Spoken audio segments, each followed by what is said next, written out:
तर मग आम्हाला वानखेडे स्टेडियम मध्ये मॅच पाहण्याकरिता एंट्री मिळाली की नाही त्याबद्दलचं उत्तर मी तुम्हाला ह्या व्हिडिओमध्ये देणार आहे. तर नमस्कार, मी साटम. 5 जानेवारी 2025. तुम्हाला आधीच्या व्हिडिओमधनं माहिती असेल, आम्हाला माहिती मिळाली होती की रेल्वे वर्सेस महाराष्ट्राची विजय हजारेची मॅच सध्या वानखेडेमध्ये लाईव्ह सुरू आहे. तीच पाहायला मिळते की नाही हे बघण्यासाठी गुप्तहेरांशी संपर्क साधला. त्यामधनं कळलं की एक स्टँड आहे तरी ओपन नॉर्मल पब्लिकसाठी. त्याच अनुषंगाने मी वानखेडेकडे जाऊन पोहोचलो. वॉचमॅनला विचारणार एंट्री कुठून, तेवढ्यात वॉचमॅनने आम्हाला वरपासून खालपर्यंत निहाळलं आणि विचारलं किधर. मी पण काय तोऱ्यात उत्तर दिलं अंदर. तर वॉचमॅनचा तोरा अलगच. म्हटला गाडी पहिले बाहेर लगा की आओ.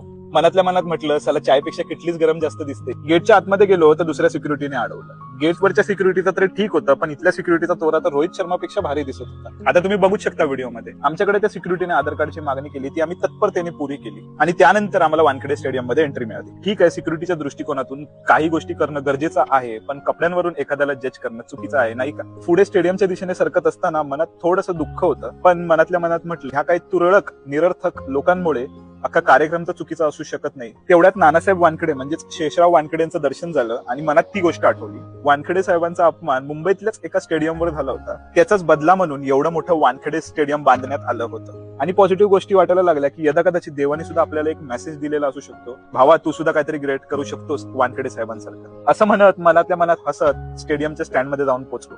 बाकीची स्टोरी टू बी कंटिन्यूड आणि हर हर महादेव.